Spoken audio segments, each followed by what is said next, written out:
Good morning students. आज इस lecture में हम क्लास 8 का पार्ट 2 ले रहे हैं। पार्ट 2 जो है सुभागी जो कहानी है उस कहानी के लेखक हैं प्रेमचंद। कौन है? मुंशी प्रेमचंद। तो सबसे पहले हम देखते हैं कि इस कहानी के जो पात्र हैं वो पात्र कौन कौन से हैं।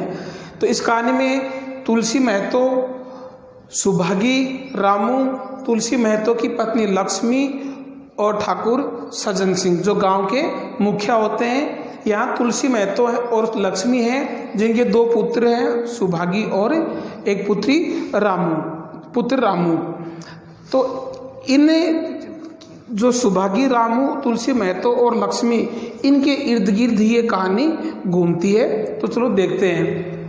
कहानी है वो बड़ी ही मार्मिक कहानी है। वर्तमान समय में जिस प्रकार से लड़कियों को अनदेखा किया जा रहा है उस प्रकार से इस कहानी को प्रेमचंद ने लिखा था कि तुलसी महतो अपनी लड़की सुभागी से बहुत प्यार करते थे। छोटी उम्र में भी वह घर के काम में चतुर और खेती-बाड़ी के काम में निपुण थी। कि तुलसी महतो जिसके एक पुत्र रामू था और पुत्री सुभागी थी। अब सुभागी है वो छोटी उम्र में ही घर का कामकाज भी करती थी और खेती-बाड़ी के काम में भी वह निपुण थी। और उसका भाई रामू है, उसका भाई रामू कामचोर और आवारा था। भाई रामू है वो कैसा था? कामचोर और आवारा किस्म का लड़का था। तुलसी ने सुभागी और रामू दोनों की शादी कर दी। तुलसी महतो है उसने सुभागी अपनी पुत्री और रामू अपना पुत्र, उन दोनों की शादी कर दी। अचानक एक दिन बड़ी आफत आ गई। सुभागी छोटी उम्र में विधवा हो गई। अब उनका सब कुछ अच्छा चल रहा था, लेकिन एक दिन तुलसी महतो के सिर पर बड़ी आफत आ जाती है। क्या? कि जो सुभागी के पति हैं उनका देहांत हो जाता है और सुभागी विधवा हो जाती है। सुभागी को अपना जीवन पहाड़ जैसे लगने लगा था। अब सुभागी दिन भर खेती बाड़ी का काम करती, लेकिन उसको अपना जीवन है वो पहाड़ जैसा लगने लगा था। कुछ दिन पश्चात लोग तुलसी महतो पर लड़की की दूसरी शादी का दबाव बनाने लगे। अब जो सुभागी है उसकी दूसरी शादी के लिए, वर्तमान समय में ऐसा होता है, लेकिन प्राचीन समय में या कुछ 50-60 साल पहले ऐसा नहीं होता था कि एक बार यदि लड़की की शादी हो जाए, उसके पति का देहांत हो जाए तो उसकी दूसरी शादी नहीं की जाती थी। लेकिन गांव वालों ने सुभागी के जो पिता हैं तुलसी महतो उस पर दबाव बनाना शुरू कर दिया कि अब तो वर्तमान समय में ऐसा कुछ नहीं है और कोई बुराई भी नहीं है, इसलिए महतो आप अपनी लड़की की दूसरी शादी कर दो। तुलसी ने कहा, भाई मैं तो तैयार हूँ, लेकिन सुभागी भी तो माने, वह किसी तरह राजी नहीं होती। तो तुलसी का ग्रामीण लोगों को यही जवाब था तुलसी महतो का कि भाई मैं तो उसकी दूसरी शादी करने के लिए तैयार हूँ, लेकिन सुभागी भी तो किसी प्रकार से माने, वह तो राजी नहीं होती। तो गांव के लोगों में से हरिहर ने उसे खूब समझाया। तो गांव के जो प्रबुद्ध लोग हैं, गणमान्य लोग थे, उनमें से हरिहर नाम का एक व्यक्ति होता है। वह व्यक्ति जो सुभागी को खूब समझाता है, लेकिन सुभागी नहीं मानी। सुभागी ने कहा, क्या कहा कि जो काम आप कहो वह सिर आंखों के बल करूंगी, मगर शादी के लिए न कहिए। उन्होंने कहा कि ठीक है, आप सब लोगों की बात को मैं मानती हूँ, लेकिन आप जो भी काम मुझे करने के लिए कहेंगे वो काम मैं करने के लिए तैयार हूँ, उसको मैं मेरी सर आंखों के बल पर करूंगी। अर्थात मुझे किसी प्रकार का कष्ट हो, किसी प्रकार का दुख दर्द हो, लेकिन उस काम को मैं करने के लिए तैयार हूं, लेकिन आप मुझे शादी के लिए न कहिए।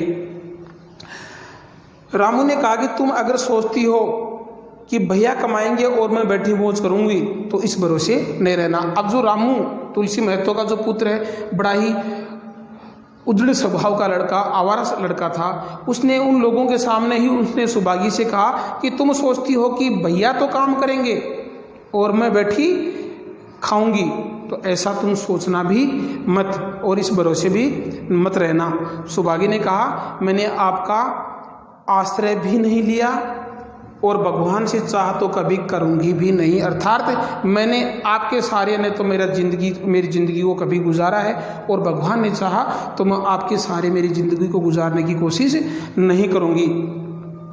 दिन भर खेत में काम करती, दोपहर में सबको खाना खिलाती और रात को अपनी माँ लक्ष्मी के सिर में तेल लगाती या बदन को दबाती। अब जो सौभागी का जो दिनचर्या थी वो कैसी थी?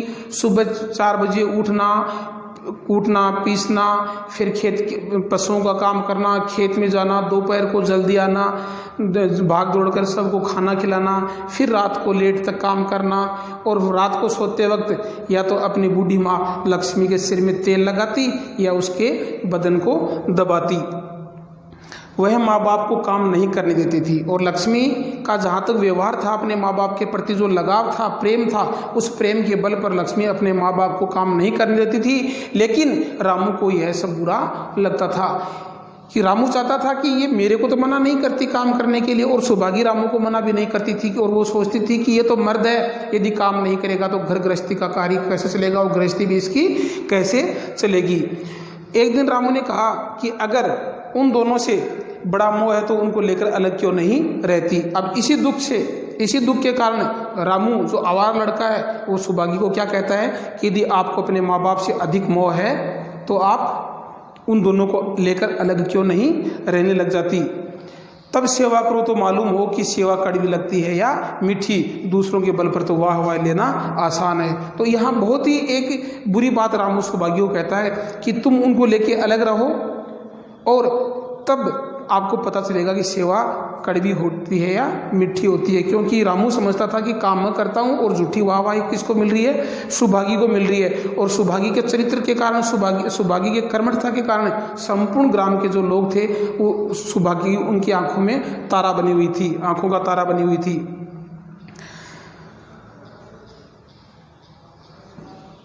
बहादुर वह है जो अपने बल पर काम करे, और उसने क्या कहा कि बहादुर कौन है? जो अपने बल पर काम करे।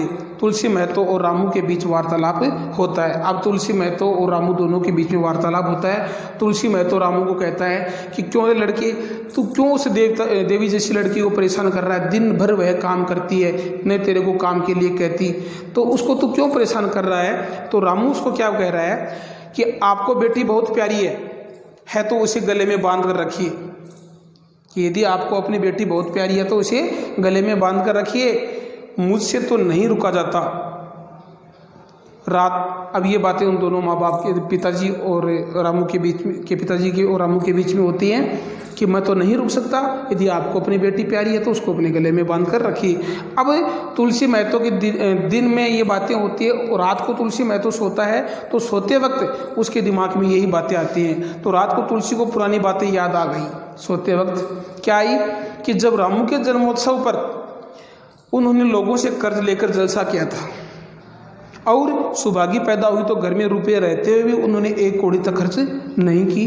कि जब रामू का जन्म हुआ तो घर में पैसे नहीं थे, घर में पैसे नहीं होने के कारण भी उन्होंने लोगों से कर्ज, लोगों से उधार लेकर उसके जन्मोत्सव का जो जलसा था उस जलसे को किया था।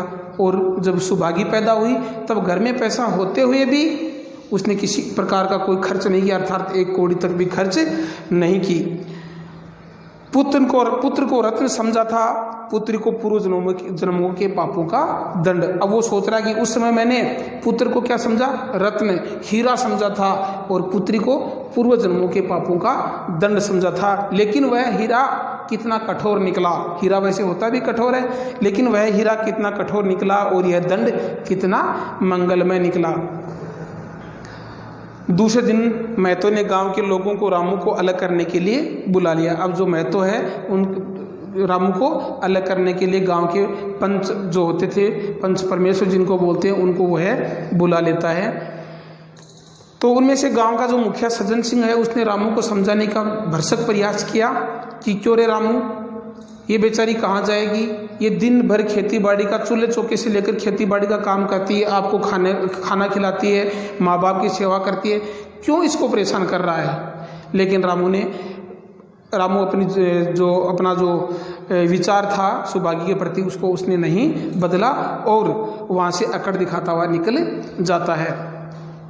तुलसी महतो ने कहा कि भगवान ऐसा बेटा बैरी को भी नहीं दे। देखो जब भी माँ बाप का जो कि आत्मा को जब ठेस पहुंचती है तो माँ बाप के मुंह से ऐसे सब निकलते हैं कि भगवान ऐसा बेटा बैरी को भी न दे, लड़के से तो लड़की भली जो कुलवंती होय, और इस प्रकार की वह बातें कहता है। और फिर जो पंचायत के लोग हैं वो रामू को अलग कर देता है। इसी बीच में सुभागी कहती है जो गांव के मुखिया हैं सज्जन सिंह कि दादा ये सब मेरे कारण ही हो रहा है, मेरे कारण ही रामू अपने माँ बाप से अलग हो रहा है, तो क्यों न आप मुझे अलग कर दीजिए। तो कितनी विडंबना है, कितनी मार्मिक संवेदनशील बात है कि क्यों ना आप मुझे अलग कर दीजिए।